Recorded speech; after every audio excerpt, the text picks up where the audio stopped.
नमस्कार दोस्तों, मैं नरेश नूनिया और आज आपके साथ बात करूंगा उन शब्दों की जिनकी स्पेलिंग में अगर सी एच आ जाए तो ये सी एच अलग अलग ध्वनियां देता है। किसी किसी शब्द में हम सी एच को कै के रूप में उच्चारित करते हैं, अन्य शब्दों में इसको हम शय के रूप में उच्चारित करते हैं और वही सी एच किसी तीसरे शब्द में जाकर के च की ध्वनि देने लग जाता है और हम बड़े कंफ्यूज होते हैं। हमारे बच्चे हमसे भी ज्यादा कंफ्यूज होते हैं कि आखिर एक ही जो पेयर ऑफ लेटर है वो तीन अलग अलग रूप में क्यों उच्चारित होता है। और हमें शक होने लगता है कि जो इंग्लिश का ये जो स्पेलिंग का सिस्टम है ये बड़ा इलॉजिकल है। लेकिन दोस्तों, ये इलॉजिकल से ज्यादा हिस्टोरिकल है। हम जानते हैं कि जो इंग्लिश है उसकी अपनी जो वोकेबलरी है वो बड़ी लिमिटेड है, बल्कि इसने अन्य भाषाओं से बहुत ज्यादा संख्या में वर्ड्स को उठाया हुआ है, बोरो किया हुआ है और उसको अपने अंदर समाहित करके आत्मसात किया हुआ है। और इंग्लिश की एक खास बात यह है कि जिस भी वर्ड को ये जिस भाषा से उठाती है उसके ऊपर अपने ग्रामर के रूल नहीं थोपती है।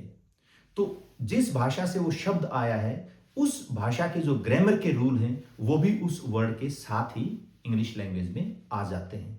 यही कारण है कि ये जो सी एच है ये तीन अलग अलग ध्वनियां देता है। इसको और गहराई से समझने के लिए हम इंग्लिश के वो सारे वर्ड्स जिनमें सी एच स्पेलिंग में आता है उनको तीन कैटेगरीज में डिवाइड करेंगे। पहली कैटेगरी ऐसे वर्ड्स की जिसमें सी एच को कै के रूप में उच्चारित किया जाता है। उदाहरण के तौर पर केमिस्ट्री, CHEMISTRY, केमिस्ट्री। अगला वर्ड है कैरेक्टर, CHARACTER, कैरेक्टर। और अगला शब्द है chaos, CHAOS, chaos। ये तीनों शब्द और अन्य वो सारे के सारे शब्द जिसमें सी एच कै की ध्वनि देता है ये ग्रीक ओरिजिन के हैं, यानी ग्रीक भाषा से इंग्लिश भाषा में आए हैं। क्योंकि ग्रीक लैंग्वेज में सी एच को कै के रूप में उच्चारित किया जाता है। और दूसरी कैटेगरी उन वर्ड्स की जिनमें सी एच को शय के रूप में उच्चारित किया जाता है। एग्जाम्पल के तौर पर मशीन, MACHINE, मशीन। अगला शब्द है chef, CHEF, chef. That means head cook in hotels and restaurants. अगला शब्द ले सकते हैं शैंपेन, CHAMPAGNE, शैंपेन। बड़ी विचित्र स्पेलिंग लगती है, उच्चारण अलग लगता है, लेकिन यही तो खूबसूरती है इस लैंग्वेज की, शैंपेन। और अगला शब्द आपका बन जाएगा chauffeur, CHAUFFEUR, chauffeur. That means a private driver. तो आपने देखा कैसे ये जो चारों शब्द हैं इनमें सी एच है वो शय की ध्वनि देता है। और कारण ये है दोस्तों, क्योंकि ये चारों के चारों शब्द और अन्य वो सारे के सारे शब्द जिसमें सी एच शय की ध्वनि देता है वो फ्रेंच ओरिजिन से आते हैं। क्योंकि फ्रेंच लैंग्वेज में सी एच शय के रूप में उच्चारित किया जाता है। और अगली कैटेगरी है उन वर्ड्स की जिसमें सी एच को च के रूप में उच्चारित किया जाता है, जैसे चार्ट, CHART, चार्ट। अगला वर्ड है चारकोल, CHARCOAL, चारकोल। और ऐसे वो सारे के सारे वर्ड्स जैसे चांस, CHANCE, बड़ा पॉपुलर और फ्रीक्वेंटली यूज्ड वर्ड है। ये शब्द और अन्य वो सारे के सारे शब्द जिसमें सी एच को च के रूप में उच्चारित किया जाता है ये नेटिव इंग्लिश या ओल्ड फ्रेंच भाषा से आते हैं।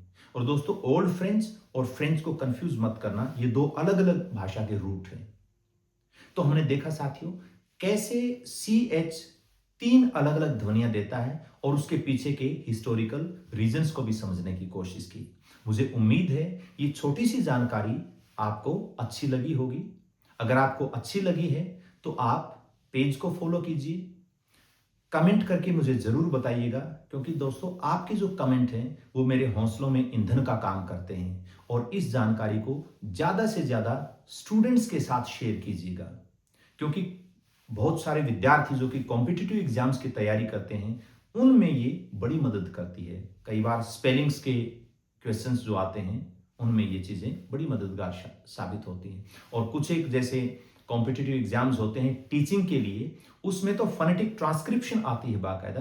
फोनेटिक ट्रांसक्रिप्शन ऐसी ट्रांसलेशन होती है जिसमें वर्ड को दूसरी भाषा में नहीं बल्कि ध्वनि को रूपांतरित किया जाता है। जैसे शैंपेन है तो इसमें सी एच का एक सिंबल बनाया जाएगा शय का, और उसके बाद में पेन लिखा जाए।